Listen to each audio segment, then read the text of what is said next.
नमस्कार। आज हम बात करने वाले हैं विभूति भूषण बंद्योपाध्याय के मशहूर उपन्यास पाथेर पांचाली पर।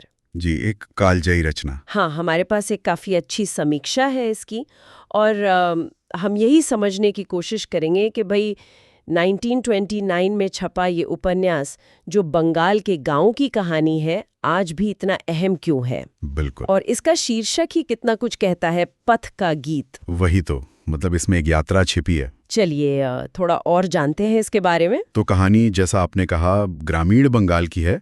20वीं सदी की शुरुआत। निश्चिंदीपुर नाम का गांव है और कहानी घूमती है एक छोटे लड़के अपू के आसपास। अपू और उसका परिवार, उसकी बड़ी बहन दुर्गा है। हाँ, दुर्गा। और माँ सरबजया, जो गरीबी से जूझ रही हैं लेकिन अपना स्वाभिमान बनाए रखती हैं। और पिता हरिहर, वो पुजारी हैं, थोड़े आदर्शवादी, कवि हृदय, पर दुनियादारी में कह सकते हैं उतने सफल नहीं। बिल्कुल। और समीक्षा ये बताती है कि उपन्यास की असली जान ना वो रोजमर्रा की छोटी छोटी बातों में है। कोई बहुत बड़ी घटनाएं नहीं है शुरुआत में। हाँ, जैसे अपू और दुर्गा का बचपन, उनकी वो मासूम शरारतें, घूमना फिरना। वही सब।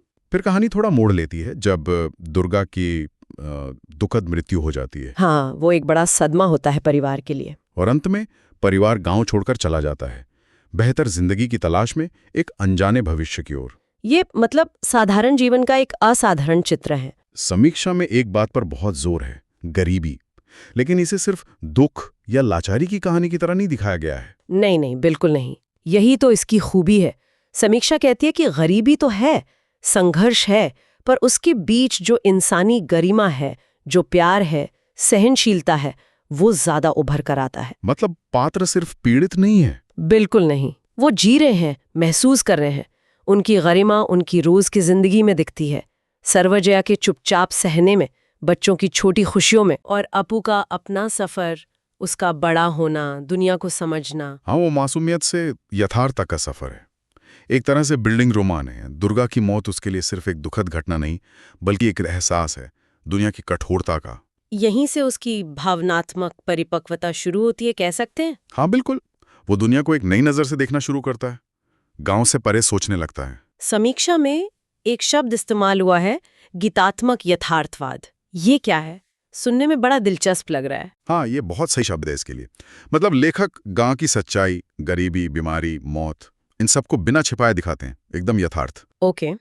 पर साथ ही प्रकृति की सुंदरता, बच्चों की कल्पनाएं, रिश्तों की मिठास, इनको भी बहुत काव्यात्मक ढंग से पेश करते हैं। जैसे जंगल, बारिश, पक्षियों की आवाज। ये सिर्फ पीछे का पर्दा नहीं है। वो किरदारों का हिस्सा बन जाते हैं। बिल्कुल, किरदारों की भावनाओं को दर्शाते हैं। यही यथार्थ और काव्य का मेल पाठक को कहानी से गहरे तक जोड़ता है। अच्छा, और महिलाओं के बारे में क्या? दुर्गा और सर्वजया दोनों बहुत अलग हैं। हाँ, दुर्गा में एक तरह की आज़ादी है, थोड़ी विद्रोही सी।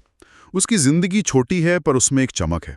और सर्वजया, वो तो धैर्य की मूरत लगती हैं। हाँ, वो खामोशी से सब सहती हैं, परिवार को बांधे रखती हैं।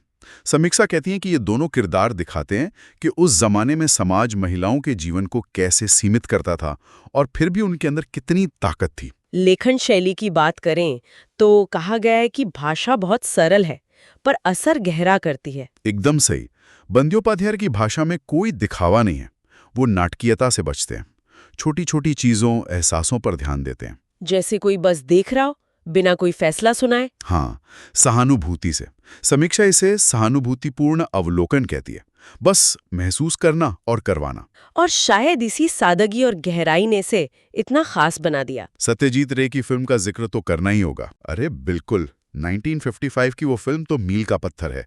उसने उपन्यास की आत्मा को पर्दे पर उतार दिया और भारतीय सिनेमा को दुनिया में पहचान दिलाई। सही कहा। फिल्म और किताब दोनों अपनी अपनी जगह महत्वपूर्ण हैं और ये किताब आज भी पढ़ी जाती है। ये इसकी प्रासंगिकता दिखाता है। तो अगर हम समीक्षा के मुख्य बिंदुओं को देखें, गांव का बहुत सच्चा और खूबसूरत चित्रण, बहुत गहरे मानवीय किरदार और भावनाओं पर एक मजबूत पकड़। हाँ, और शायद कुछ लोगों को, जैसा हमने कहा, इसकी गति थोड़ी धीमी लग सकती है क्योंकि ये विवरण पर बहुत ध्यान देती है। धैर्य चाहिए शायद। हाँ, थोड़ा।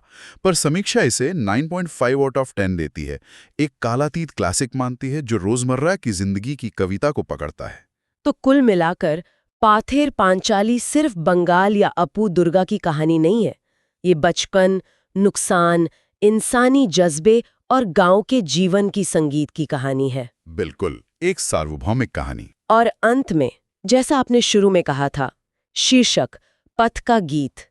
परिवार गांव छोड़कर एक अनिश्चित रास्ते पर निकलता है। हाँ, तो ये सोचने वाली बात है जो समीक्षा भी उठाती है, ये पथ क्या सिर्फ एक भौतिक रास्ता है, या अपू के लिए ये ज्ञान की, अनुभव की, घर से दूर अपनी पहचान बनाने की एक लंबी अंदरूनी यात्रा का प्रतीक है? इस पर जरूर सोचना चाहिए, गहरा सवाल है।